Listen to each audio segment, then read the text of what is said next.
Welcome to Democracy Now!, democracynow.org, War, Peace, and the Presidency. I'm Amy Goodman. Donald Trump is headed back to the White House after defeating Vice President Kamala Harris following a campaign where he vowed to retaliate against his critics and to carry out the largest mass deportation of immigrants in U.S. history. As of this broadcast, Trump had secured at least 277 electoral votes, surpassing the 270 needed to win the presidency.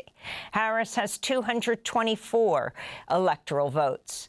The race was called for Trump after he won the critical swing states of Wisconsin, Georgia, North Carolina, and Pennsylvania. Trump is also leading in Michigan, Nevada, and Arizona. Donald Trump is the first convicted felon and, at 78 years, the oldest candidate ever elected president. He appears on pace to win the popular vote for the first time after receiving fewer votes than Hillary Clinton in 2016 and Joe Biden in 2020. Trump spoke at his Mar-a-Lago resort early Wednesday morning and said he'd won a, quote, unprecedented and powerful mandate. Many people have told me that God spared my life for a reason.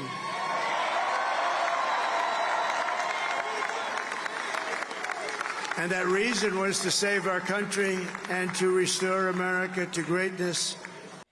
Trump's running mate, J.D. Vance, described Trump's victory as the, quote, greatest political comeback in the history of the United States, unquote.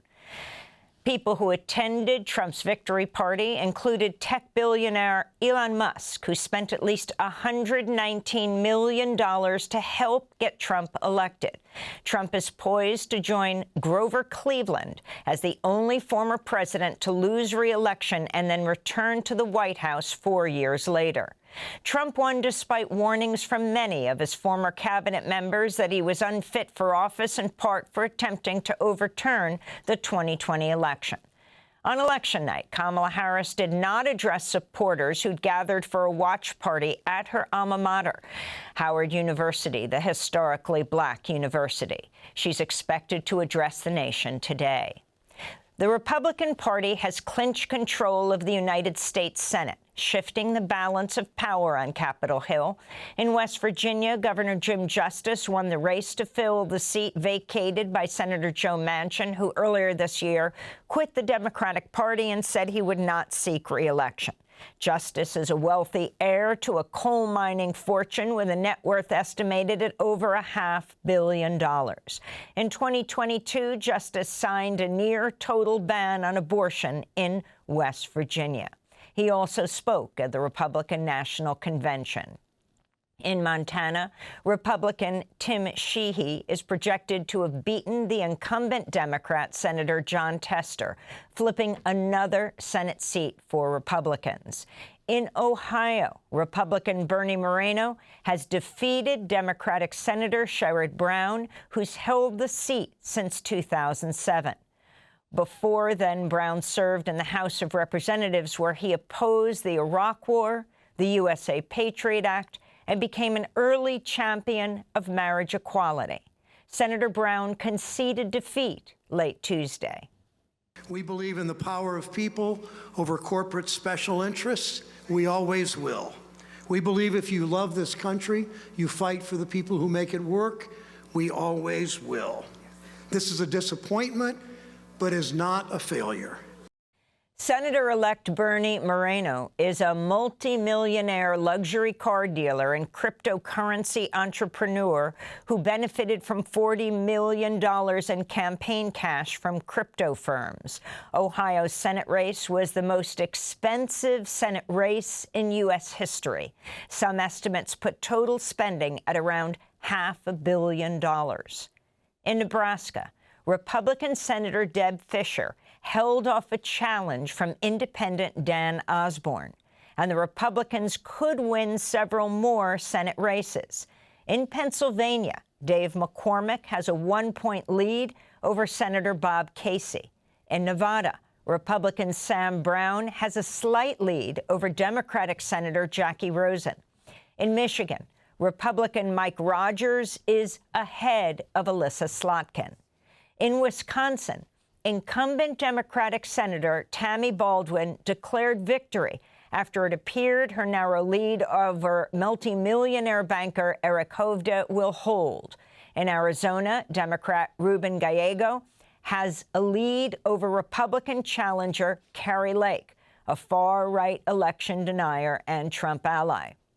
The two are vying for Kyrsten Sinema's seat after the Democrat-turned-independent announced she was not seeking re-election. In other Senate news, for the first time in history, 2 Black women will serve in the Senate at the same time. Angela Also Brooks in Maryland and Lisa Blunt Rochester in Delaware, both Democrats. It remains unclear which party will control the House of Representatives, but Democrats did pick up a pair of seats in New York State. Republican Tom Barrett, meanwhile, flipped a seat in Michigan previously held by Democratic Congressmember Alyssa Slotkin.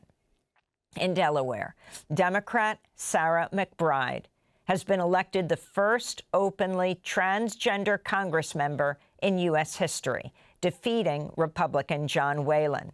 She's vowed to address criminal justice reform, abortion rights, and gun violence. Meanwhile, historic ballot measures enshrining the right to an abortion passed in 7 states: Arizona, Colorado, Nevada, Montana, Maryland, New York, and Missouri, where voters backed a measure that will overturn one of the strictest abortion bans in the country that prohibits the procedure even in cases of rape and incest. Missouri was the first state to enact an abortion ban after the U.S. Supreme Court overturned Roe v. Wade in 2022. In Arizona, voters approved Prop 139 by a landslide, establishing a fundamental right to abortion and prohibiting state officials from restricting or banning the procedure before 24 weeks of pregnancy. Similar ballot proposals failed in 3 states, in South Dakota, Nebraska, and Florida, where a measure that would have rolled back the state's 6-week abortion ban garnered over 57% of the vote, just short of the 60% supermajority needed to pass. In international news, Israeli Prime Minister Benjamin Netanyahu fired his defense minister Yoav Gallant Tuesday in a surprise move that triggered large-scale protests across Israel. Gallant had publicly disagreed with Netanyahu over a temporary deal to exchange Israeli hostages for Palestinian prisoners. He also insisted Israel carry out a full investigation into the failures that led to Hamas's October 7th attack, something Netanyahu rejected. Netanyahu appointed Israeli Foreign Minister Israel Katz to succeed Gallant. Katz recently led a successful campaign to cancel Israel's agreements with the UN Agency for Palestinian Refugees, UNRWA. Earlier this year, he proposed creating an artificial island off Gaza's coast where Palestinians could be forcibly relocated. In August, Israel Katz called for the ethnic cleansing of Palestinians in the occupied West Bank, declaring, quote, "This is a war on all fronts, and we must win it," he said. On Tuesday, protests erupted in Jerusalem near Netanyahu's official residence, calling for the prime minister to resign. Meanwhile, tens of thousands marched in Tel Aviv, where protesters blocked a major highway. We believe it has never, ever been this urgent. We believe the worst threat on the very existence of the state of Israel is not posed by Iran or Hezbollah or Hamas, but by our own government. Our own government is doing whatever is within its power to destroy us from within. In the Gaza Strip, 4 Palestinians were killed when Israeli troops shelled a home southeast of Khan Yunis. Elsewhere, an Israeli airstrike leveled an apartment building in Gaza City, killing 5 people. On Tuesday, Palestinians in Gaza observed the U.S. election with a mix of dread and resignation. This is Ikram Aham, a Khan Yunis resident who spoke to reporters surrounded by the rubble of her home, which was destroyed by Israeli attacks. Here's our destruction. The destruction of the Gaza Strip is at the hands of the Americans. All the explosive materials that America sends to Gaza only bring destruction. What can we benefit from America? What will we gain from it, from the U.S. elections? Did the U.S. president encourage us in any way? No. He stood against us, against our kids in the Gaza Strip, and against our very lives. He destroyed us and the Gaza Strip.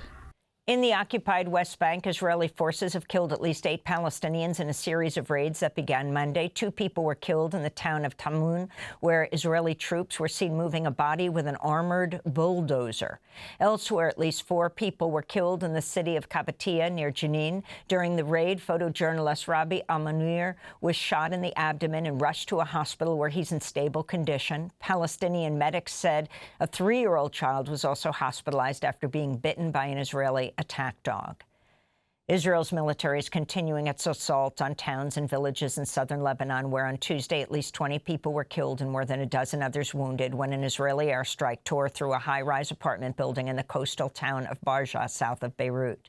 The attack came without warning. Resident Musa Zahran showed reporters the twisted wreckage of his home after he narrowly survived the attack, which left his young son and wife hospitalized when their home collapsed around them. We were drinking coffee in the living room. These slabs that you see here weigh 100 kilograms. They fell on a 13-kilogram child, and all of these fell on my wife. Today, a group of 12 NGOs, including Amnesty International and Human Rights Watch, called on the United Nations Human Rights Council to investigate abuses committed during Israel's war in Lebanon, which has killed over 3,000 people. Jeremy Smith of the Cairo Institute for Human Rights Studies said in a statement, quote, "There's a huge risk of the same types of atrocities occurring in Lebanon as in Gaza." In the UK, police arrested Israeli filmmaker, activist, and retired academic Chaim Breshith under the British Terrorism Act after he gave a speech on Friday advocating for Palestinian rights during a protest. Breshith is a child of Holocaust survivors and founder of the Jewish Network for Palestine. Police accused him of, quote, making hate speech, but refused to answer questions from Breshith and his supporters when pressed over what specifically triggered the arrest. He was released without charge the next day. It's the latest in a series of arrests in Britain under the Terrorism Act targeting people who voice criticism of Israel. At least 3 journalists have been detained and are raided over their reporting. And a judge in New York has ordered Rudy Giuliani to appear in court tomorrow after he emptied out most of his possessions from his Manhattan apartment before 2 election workers who won a defamation case against him were able to collect on their $148 million judgment. A judge last year found Giuliani defamed Ruby Freeman and Shay Moss, a mother and daughter, when he falsely accused them of committing election fraud in Georgia in 2020. On Tuesday, Giuliani showed up to vote in Palm Beach, Florida, driving up in a Mercedes he'd been ordered to surrender. It formerly belonged to Lauren Bacall. It was the same polling place where Trump cast his ballot. And those are some of the headlines. This is Democracy Now!, democracynow.org, War, Peace, and the Presidency.